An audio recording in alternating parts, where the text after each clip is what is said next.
Welcome everyone to another podcast. My name is Glenn Moore.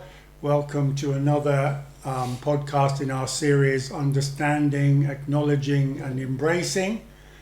And today I'm delighted to welcome back Neil Carter. As some of you will know already, I've done 2 interviews with Neil so far, and he shared a lot of amazing, not to say wonderful, insightful information with us. Neil has bravely come back to have some more and to share some more of his wisdom, etc. with us. So please welcome me in joining him, and thank you, Neil, for joining us yet again. Thank you for having me. Yeah, great to have you back. Yeah, thank you for inviting me back, Glenn. You're very welcome. It's a pleasure. You're very welcome. Nice to see you again. Yeah, thank you. Yeah. So you talked a little bit last time about your home planet and your star nation, or your star family as you call them, and you talked about the Colossi as you call them. Yeah. And it just occurred to me that people watching this video, this podcast, might be actually more interested, or at least interested, in hearing more about your star family in terms of how they live, what sort of environment. You said obviously last time they're living on the ship whilst the planet is being rehabilitated. But what is the sort of culture like of your star family? What is the, how do they go about their daily lives? What about relationships? Do you have marriage? You obviously have children, I would imagine. But tell us about that. Well, yeah, you can imagine all sorts of ET races have very different lifestyles to what we can imagine as humans. Right. It's not necessarily the same kind of concept. As humans, we like to sort of superimpose our ideas of what everyday life is like based on our sort of existential kind of reality here on Earth, don't we? But the ET races, it can be very, very different. And as you said there, my star nation are on a ship at the moment due to the planet's still in repair. Yeah. The actual planet itself is a very when I've visually seen it, it's a very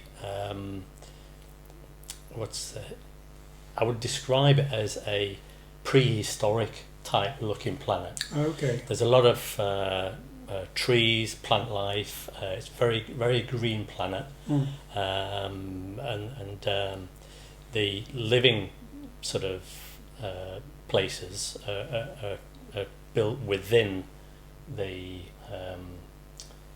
greenery, within the sort of plant life and the trees. Okay. Without any sort of so they negative impact built from natural resources. I mean, built into the landscape, as it were. They're built within the sort of trees and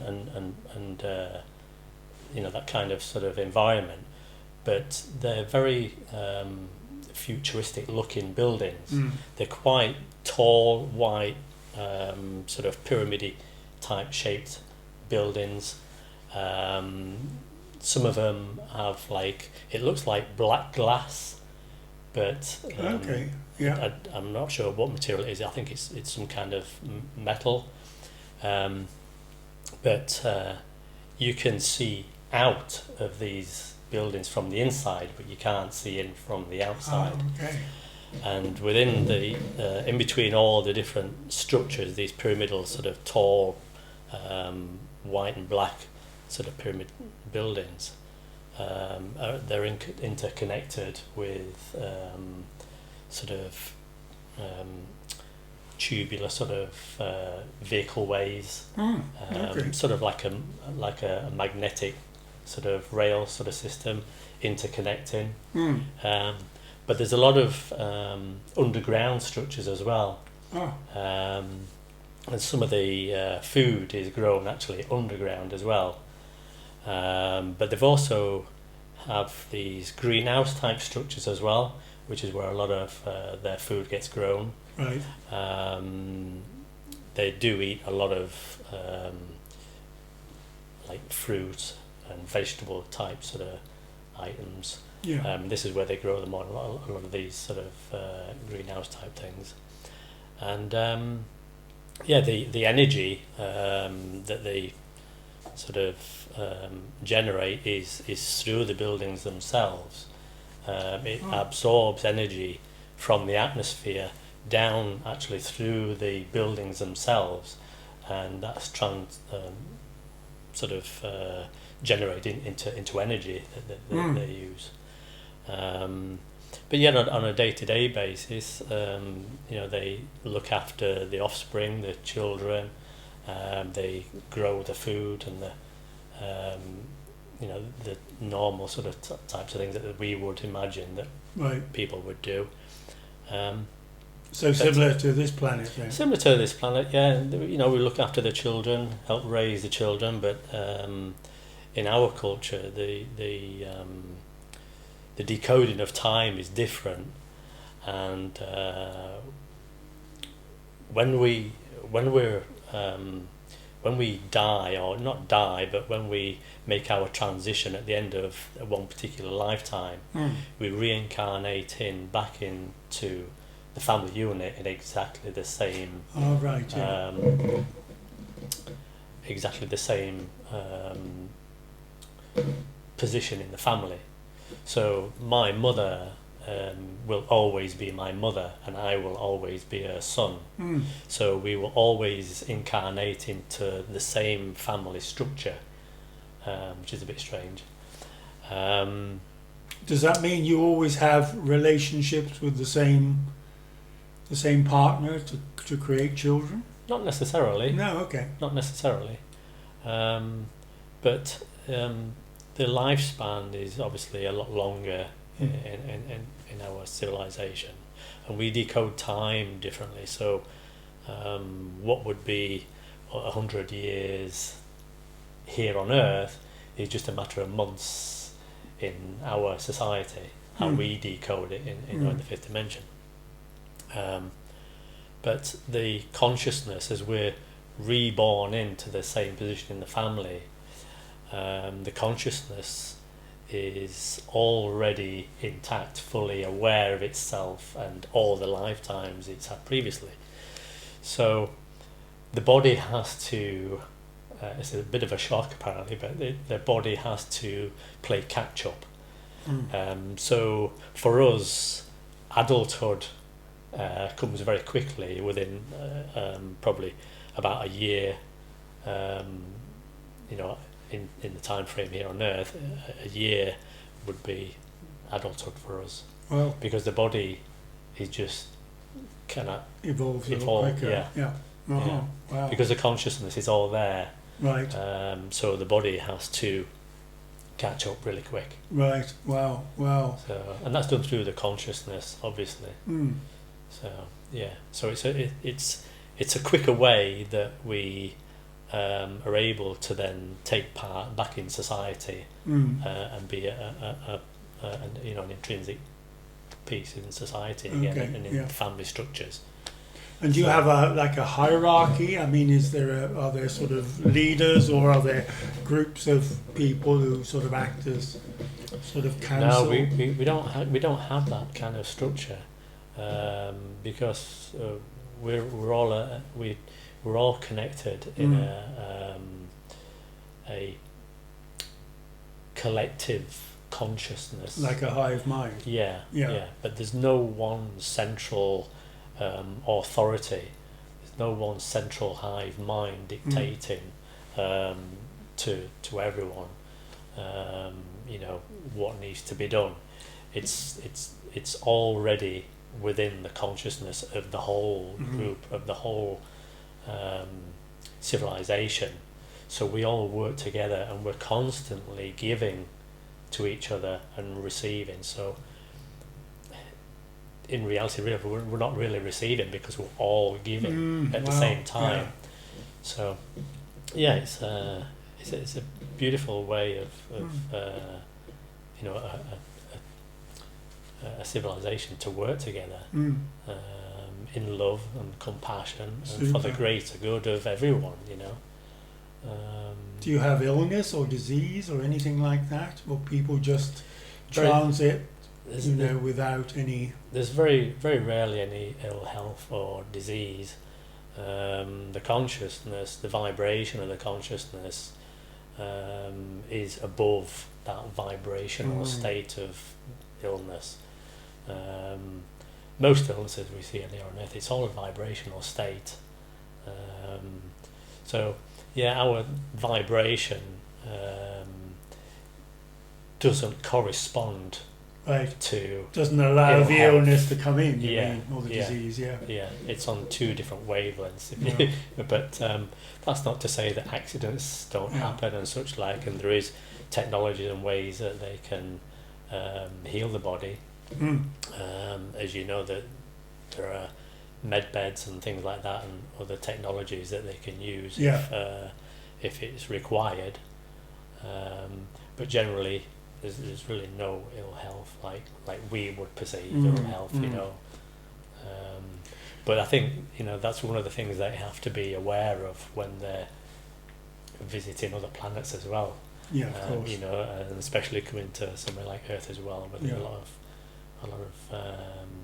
different viruses and bacteriums and things like that. Because you have to lower your vibration, literally, to exist here. Yeah. So and that's what we talked about before, about, you know, it's part of this process is for us to raise our consciousness of vibration at this time, as we're in this process.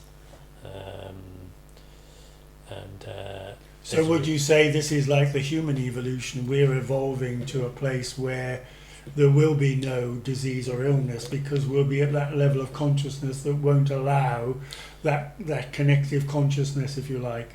You see what I'm saying? Yes. Eventually, okay. Eventually we'll get to that point. Right. And this is part of what a lot of the extraterrestrials will bring forward with them when we start making contact, is that there will be a lot of technologies brought forward from the ETs. And one of those is you know, being able to show people how to heal themselves. They're going to bring forward a lot of other different plant life and foods that will be able to enhance our diets, that will bring health and vitality into the body. New nutrients, you mean, that sort of thing? Nutrients, health-giving nutrients that will revitalise the body. But yeah, as we go through this process ourselves, you know, the DNA within us is activating, and we're receiving an awful lot of energetic light coding now that is activating the DNA. So we're in this process of moving forward and bringing in a new sort of evolutionary state of our bodies and our experience here. So yeah, there's a lot of that light code coming in through the sun and from the cosmos itself, and from the angelic realms. You know, the planet Earth itself is in an area of space now within the galaxy that is receiving this energy from the central sun, and that is being, you know, propagated out throughout the whole sort of planet, and the DNA is being activated by that, it's being absorbed by that. So the whole nervous system, the whole DNA system is now being upgraded. We're in this process of being upgraded, and the ETs are closely monitoring that and watching that and just tempering it a little bit, because it can be a little bit too much for people, so that has to be monitored. Sure. They don't want people to be frazzled and burned out, because we know we're electrical beings, and a lot of this energy can be a little bit overpowering, So people can feel the effects of this upgrading through the body itself, through the cellular structure and the nervous system. Lots of different sort of signs and symptoms that we all feel at the moment, tiredness and headaches and things like that. And these are all signs and symptoms of this upgrading of the DNA that's taking place. So yeah, it's... I'm glad you said that, because I've been having some of those myself. So I don't need to go rushing to the doctor, right? No. But yeah, it's a very sort of all-encompassing sort of energy at the moment, coming from various different sources. So yeah, people are starting to feel the effects of it. Great. Yeah. Let's talk a little bit about the technology. You mentioned last time about, maybe your own star family bringing technology to the Earth, and you also mentioned medbeds earlier. What sort of technologies can we expect from the ETs, do you know, in the future? Well, there's lots of technologies that are going to come forward to help us manage the planet a lot better.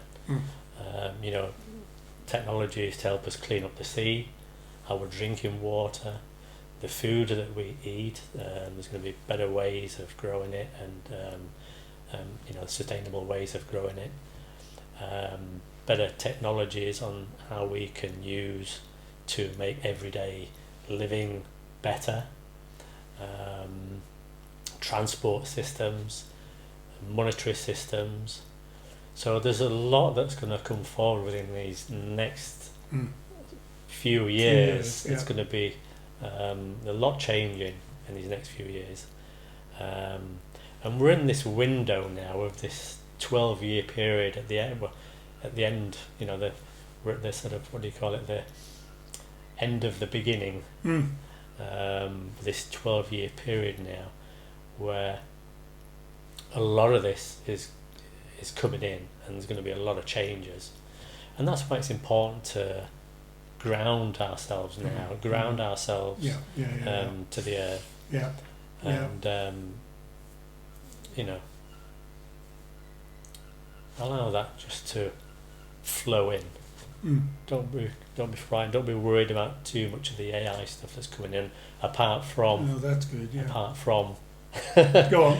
Some of the AI stuff that they want to maybe put into people's bodies. That's the bit that we've got to watch out for. Like the chips, you mean? Like the chips, yeah, because that will potentially alter human consciousness in a way that we certainly don't want to go down the road for. Right.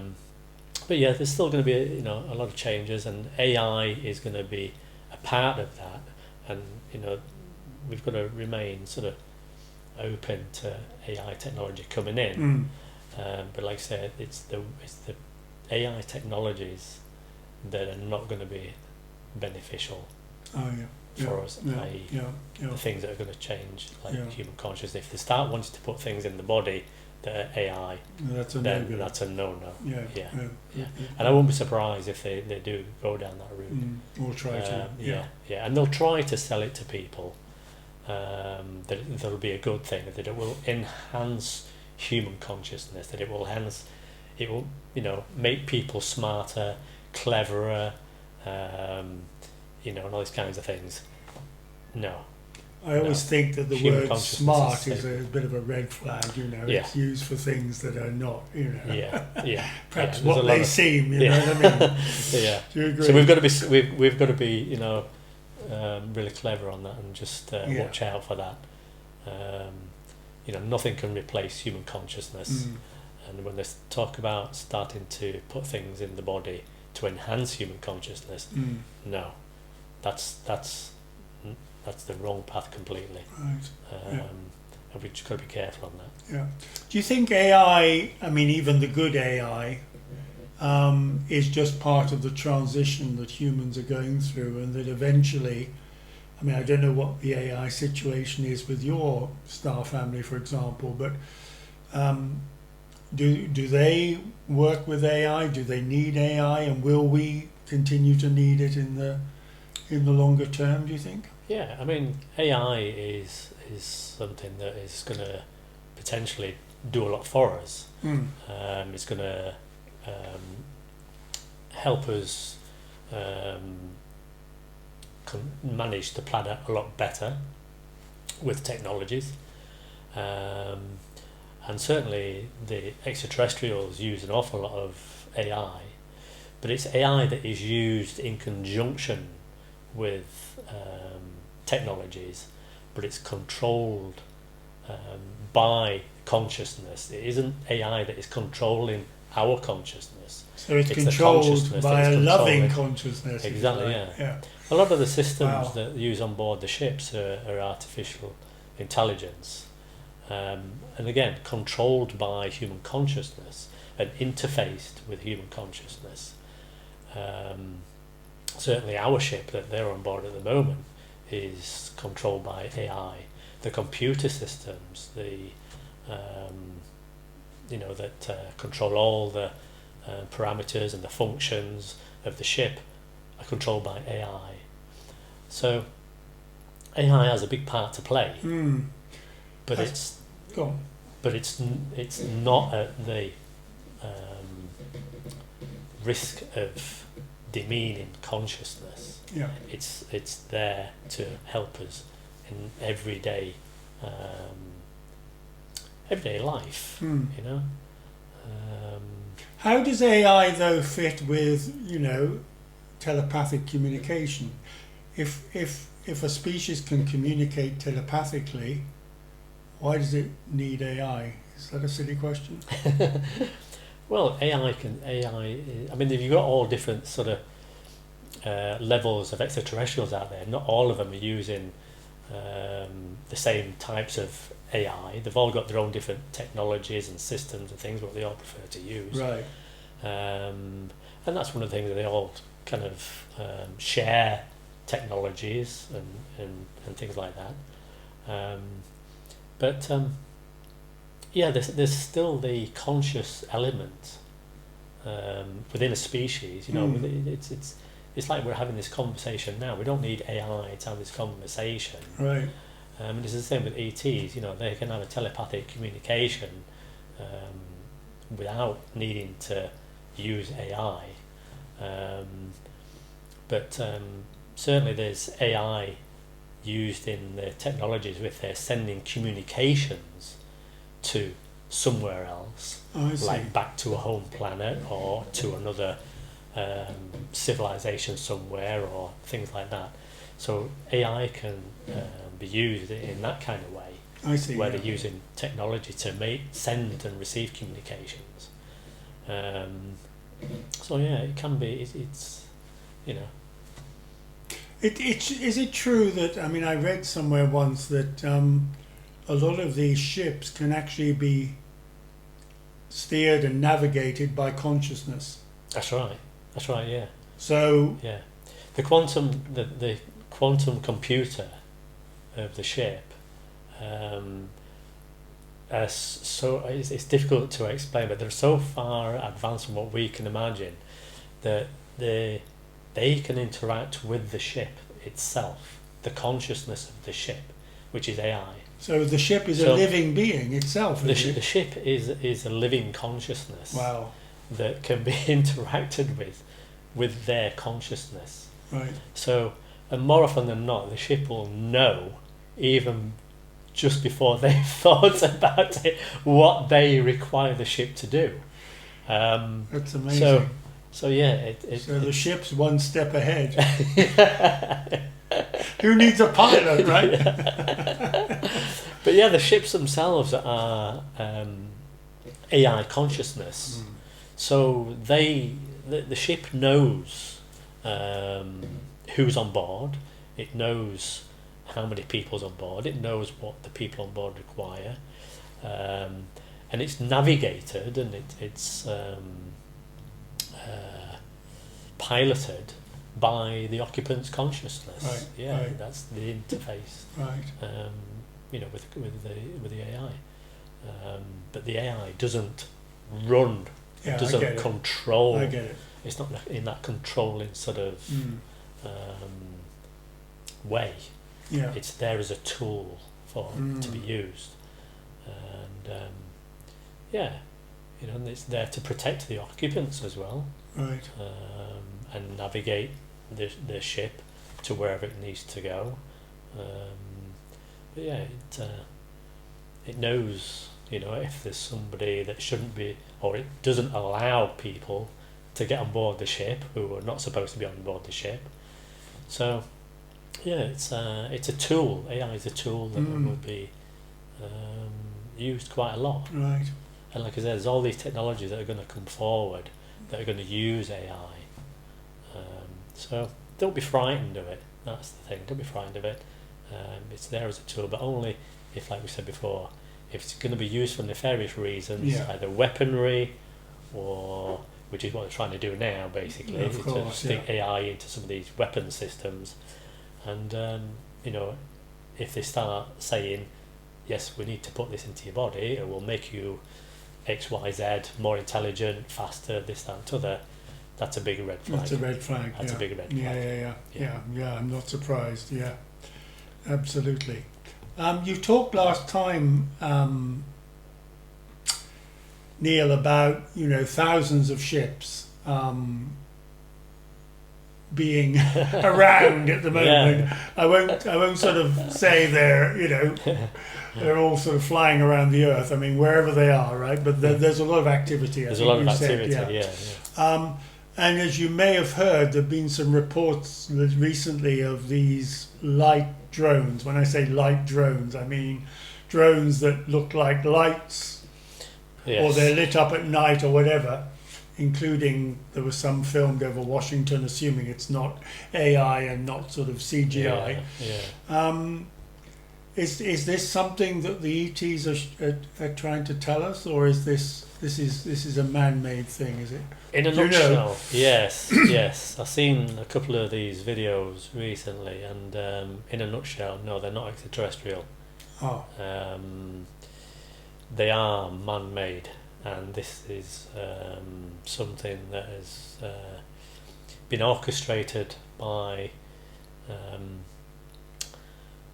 this energy that wants people in this lower vibrational state. So is it a fear tactic? It's a fear tactic. It's a fear tactic. Yeah. It's to try and distract people from their own sort of energy. It's to get people into that fear mode, and the, you know, that state of worrying of what it is, the not knowing. But this is all tactics by this force that's out there that is trying to prevent this awakening of people. The regressives, as you call them. Yeah, right? the negative regressives. That's a good expression. I like Bless that. them, yeah.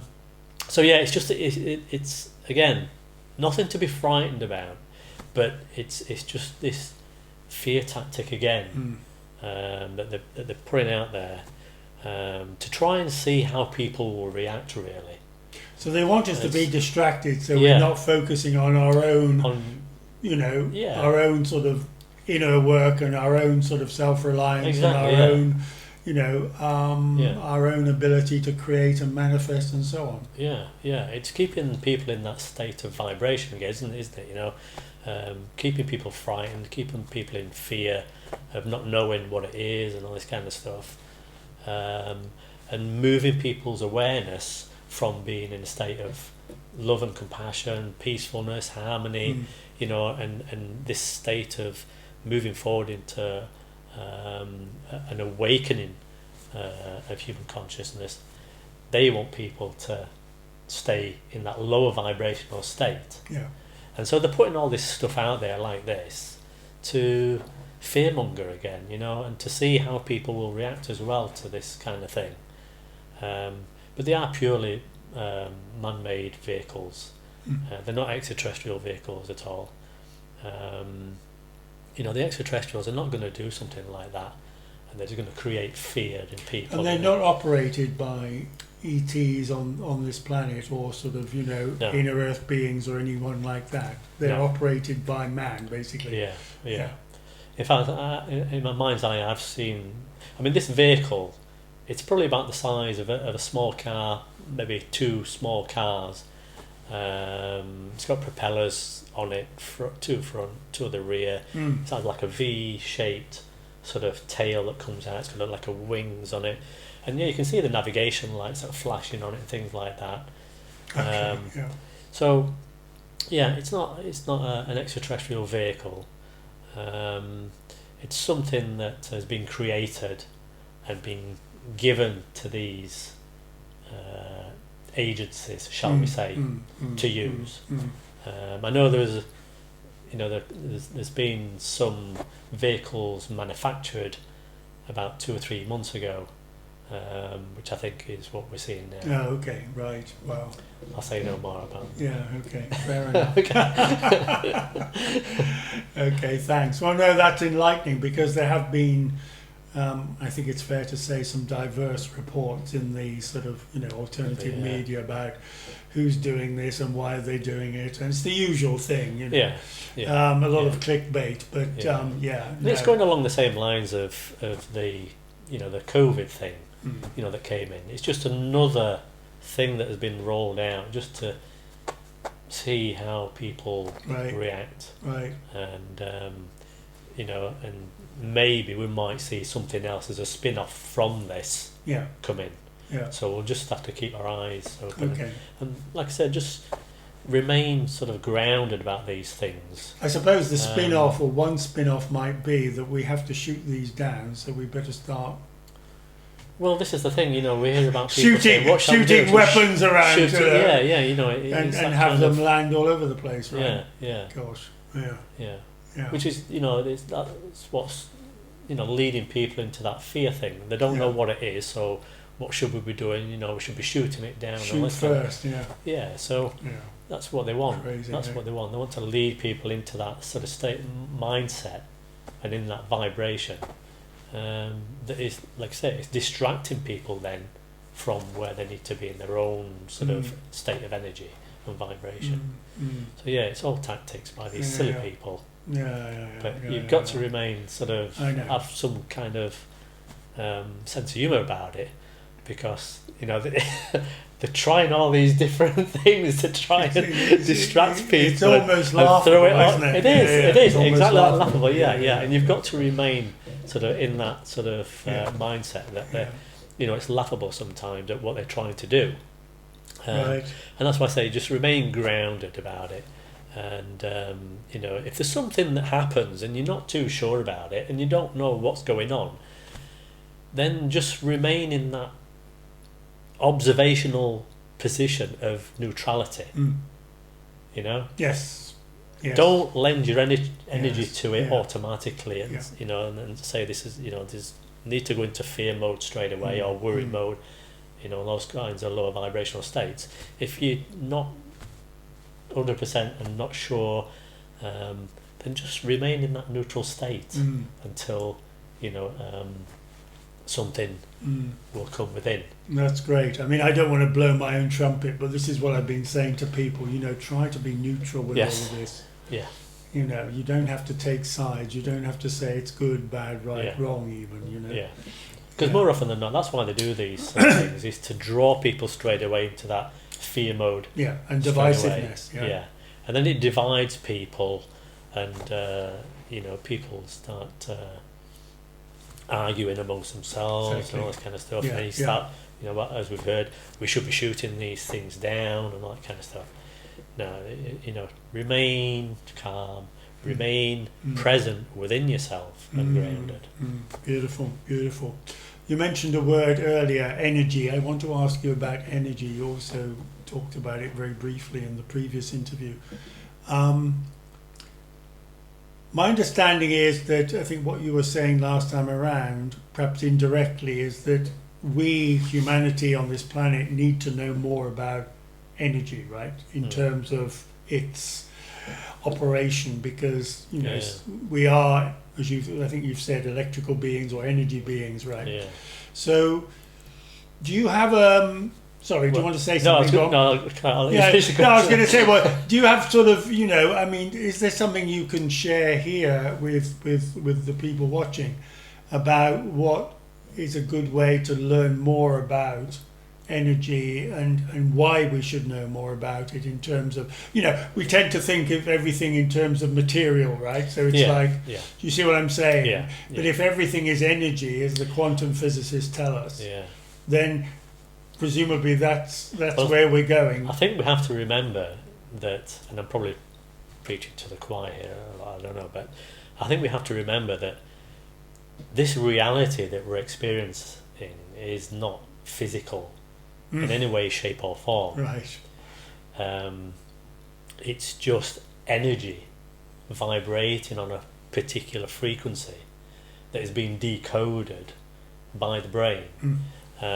So, consciousness is having this experience in what we think is a physical reality, but it's just energy vibrating on a frequency range of visible light, and that's really, and it's everything in the universe that we see is just energy vibrating on this frequency, and I suppose my question is, how do we get people, the man in the street, so to speak, to sort of understand and accept that? I mean, is it, I think it's probably hard for people to swallow who are stuck in their sort of physical reality.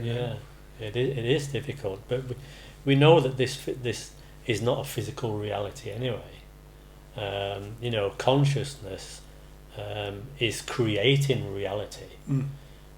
We know that everything in the universe is created from, it's built out of atoms, which are just particles, and those particles create molecules and such like, and then we create elements out of them and such like, which creates what we think is a physical reality. But those particles are not particles unless consciousness is observing it. When it's not being observed by consciousness, it's just a wave. The observer effect. The observer effect. Yeah. So none of this really exists unless consciousness is observing it. So you don't exist. So we're sitting here now. Just because I'm observing you, and likewise, right? So my car is parked outside. Go on. But it's not a car until I observe it with my consciousness. Yeah. It exists in waveform, as does everything in the universe, which is waveform, but it only becomes what we perceive to be a physical reality when consciousness observes it, and the waveform changes into particles and becomes solid, or appears solid, or what we appear to think is solid, right? Which is just energy vibrating on a wavelength.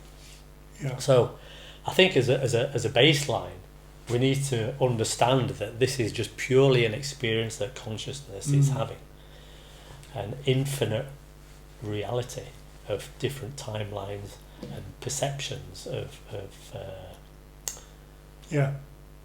realities. And as we sit here now, we're moving in and out of reality millions upon million times a second. And it's that illusion of moving in and out of reality, those millions of times a second, that gives that idea of time moving on, a linear time. So consciousness is creating all of this. So that's, that's a great explanation, Neil, thank you. And it prompts me to another question I really want to ask you about. I want to ask you about multi-dimensionality. Okay, so I think you've said, or at least I've heard you say, if not in the interviews, that we're multi-dimensional beings, well as being spiritual beings having a human experience. Can you tell us a little bit about, maybe from your experience or from what you know, how multidimensionality works and how that can be explained in a similar way, maybe, to what you said Well, about energy. Yeah, well, that just leads me back to what I've just been talking about, where consciousness is moving in and out of reality, what we perceive to be a reality, millions upon million times a second. So it's consciousness, your consciousness is focused upon this particular reality at this moment in time. And there are infinite... It's like watching a television and having, having one channel on, but you can change channels. Exactly. Right? And all those other realities, that multi-dimensionality still exists, even though you're a point of attention, your consciousness is here, having this experience. All those other realities exist all at the same time. Simultaneously. And it's just that moving in and out of moving in and out of those realities that gives you that idea that this is a linear experience. Yes. But obviously it's not, because all of that experience exists in the now. But it's just that moving in, as consciousness moves in and out of this reality, it gives you that illusion that time is moving from moment to moment to moment to moment. This is a new reality. This is a new reality. It's constantly moving backwards and forwards in this reality. Right. And we talk about this shift. Well, it's not. We're not really moving anywhere, because everything is here in the now. Yes. There is no moving from there to here. The shift is happening within consciousness. It's the vibrational shift. So we're not actually moving anywhere. I drove here today, but I didn't. In reality, in the grand scheme of it, I didn't move anywhere. It's just in this reality that consciousness is experiencing that gives the illusion that I'm moving from place to place. So when we talk about this shift, we're not actually moving to somewhere, or even when we are born into the planet, we're not actually going somewhere. It's just the point of attention where your consciousness is focused. Right. And so when we talk about this multi-dimensionality, it's where your consciousness is pointing its attention to at any one particular moment. So in this incarnation, let's take me as an example. Supposing I wanted to have experience or some visual or some experience of one of my other dimensional existences, if that's the case. I mean, in other words, my other self in some other dimension or in some other reality. Is there a way I could do that? It's happening all the time, but just most I'm just people not consciously be not aware. conscious of it, aware of it. So because all these previous past lifetimes and incarnations that you will have had, a lot of that is bleeding forward into this reality that you're having, and a lot of that consciousness is what makes you who you are today. Right. So a lot of that is already there within you, in your consciousness. But you can access that in deep meditation. And like I said, as we go through this process of awakening, and the DNA starts to activate now, and the light body starts to activate, a lot of that will come forward as well into this reality and into your consciousness. That's interesting. And the children that are being born now are going to bring a lot of those attributes with them into this reality. Yeah. So they will bring an awful lot of information through. These children that are being born now. So you've just reminded me, actually. I mean, I remember again. I think I read this somewhere that when we get to the next level, I can call it that in sort of neutral terms. When humanity raises its consciousness to, let's call it 5D, right? That we will actually be aware of our past or I prefer to call parallel lives, on the basis that there all is no exists time. in the now, yeah. It all exists in the now. Yeah. So that would be amazing, wouldn't it? Yeah, and it's going to make this experience, the human experience, and it would be amazing. Incredible to actually, because I've done past life regression myself, and I know it's helped me enormously in this incarnation to understand some of my relationships and why I was having difficult situations with certain people, not with others. So it's very valuable information. For me anyway. And like I say, a lot of the extraterrestrials, they will bring forward a lot of help and advice and things like that, and help people in this reality, because there's a lot of star nations out there that have been through this process that we're going through now. Right. The process itself that we're going through is not unique, but the actual sort of way in which humans are going through it is quite unique. Right. But the process itself, this way of evolution, conscious evolution, a lot of star nations and ET races out there have gone through themselves, and which is why they're so interested in seeing us go through it, presumably. Absolutely, yeah, and they're intent on guiding us through this and supporting us through this. Obviously they don't want us to go down the wrong path. Human beings are going to become a very powerful ally to a lot of these star racers, and they're all friends and family. They're here with lots of loving intentions. They have the best and highest regard for us, and they know that we can do this. We've passed so many markers now as a human society that we're on this last stretch.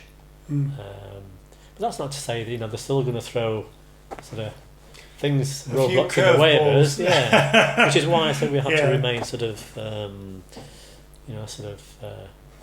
grounded and keep focused on where we want our attention to be. Okay. Yeah. And that is makes sense. Yeah. So last time, Neil, you mentioned your relationship with Archangel Michael and also with Zolna. Your personal angel, is that right?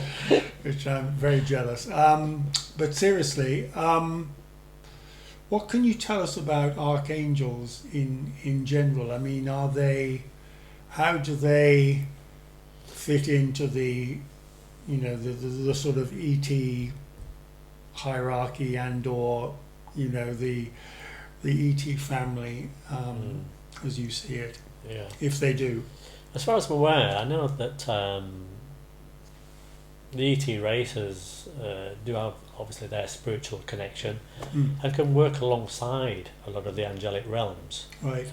So sometimes, even if you were to meet some of these ETs as well, if they were to show up, they would almost be like angelic in nature because of the high vibration.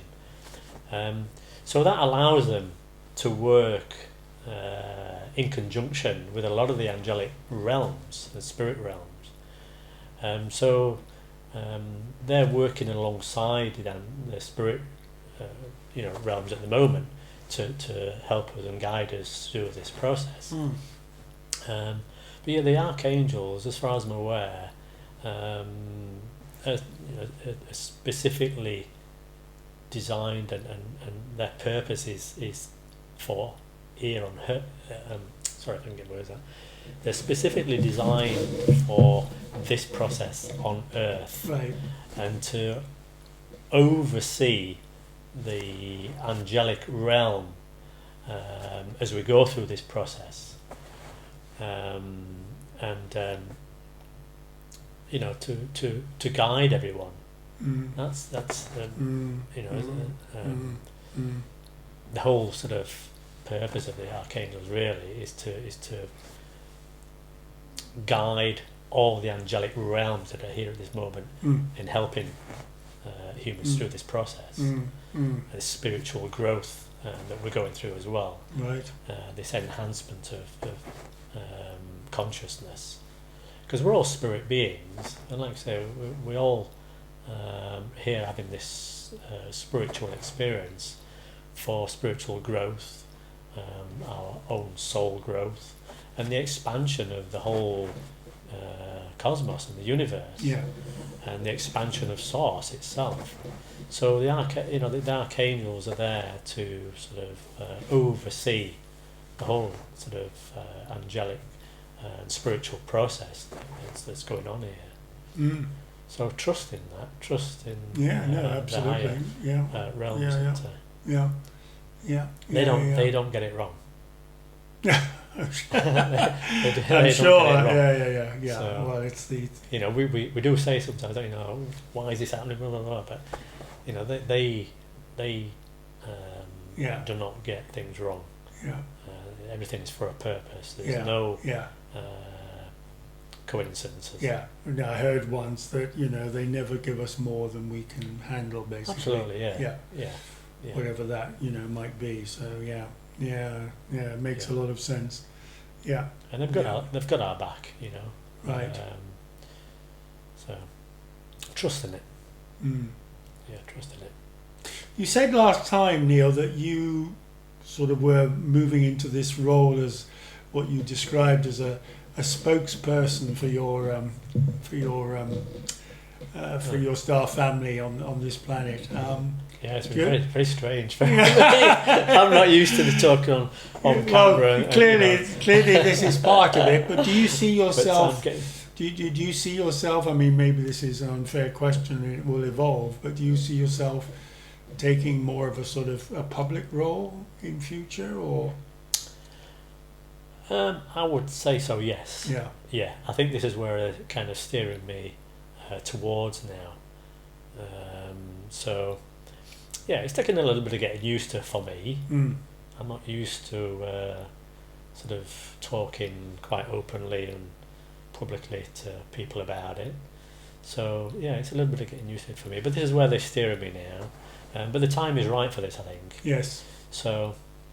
For sure. And not just me. There's lots of other starseeds out there that are doing the same thing now as well. Yeah. And it's I'm just boots on the ground. I've come into this experience, and as like I said, as an extraterrestrial soul, boots on the ground to carry out a mission. And my mission was initially just to observe this experience and what it is to be human. But now we get to this point now where things are starting to change quite rapidly. That this experience of me is going to change, and it is changing now into this more of a spokesperson type scenario for my particular group, the Colossi. And well, that's your uniqueness, isn't it? As I said before, that's your uniqueness, because there are a lot of people speaking for the Pleiadians and, of course, other Andromedans, the Arcturians, and whoever else is out there. But you're in that unique position as representing, the sort of the soul man, as it were. And our species, like I said before, is not known here. It's not known to mankind at all. Right. Like the ones that you've just mentioned, that we always kind of hear about. But so my sort of way of being a spokesman is to bring our sort of civilization into more into the consciousness of people. Because if it doesn't, if they don't exist in people's consciousness, then they don't exist at all. Sure. So, that's my mission now, is just to start talking about them a little bit more, and bringing them out into people's consciousness. So, that's where they seem to be channeling me, sort of channeling me into now. And if I can help in any way, shape or form by bringing this kind of information to light, to help people, You're doing it already. It's fantastic what you're doing. You know, this is it. This is it. It's you know, here and live. Yeah. Yeah. But if you know, if some people's are struggling with, you know, this element of how they awaken, then some of this information is going to help along that journey for them, you know, and help them to understand what's going on. Yeah. Because there's a lot of confusion out there. That's not to say that, you know, I want people to you know, say that I'm the only one that's speaking the truth. You know, truth lies within all of people, you know, in your own truth. But yeah, if I can help in any way, shape or form by bringing some information to light, then well, I think you've been enormously helpful already, if I may say so, Neil, with the information you've brought forward, not only today but in the previous interviews. And yeah, I mean, I feel really blessed and privileged to be part of it. Yeah, absolutely, and to bring it, as I said before, to the widest possible audience. And you know, there will be people out there, hopefully, and I hope you listening and watching will, you know, will get value from what Neil is sharing in whatever which way. It maybe just doesn't matter, you know, how big or small, really. So that's great. Oh, good. Thank you. I appreciate that. So thanks again, Neil. It's been a great pleasure. Thank you for joining me, and I'm pretty sure there'll be a follow-up. Yes, definitely. Because it'd be rude not to. Yeah. But no, thanks again. It's Thank really, you for inviting me back. For, it's been a pleasure. For joining. Yeah. Right. Thank you very much, and thank you for people for watching. Yeah, thank you all for watching. And yes, if you enjoyed this podcast, please click on the thumbs up below the video to show your appreciation, and also feel free to put any comments you have in the section below. They are most welcome. And from me, Glenn Moore, and from Neil Carter, thank you very much for joining us. And thanks again. We will see you soon. Thank you very much.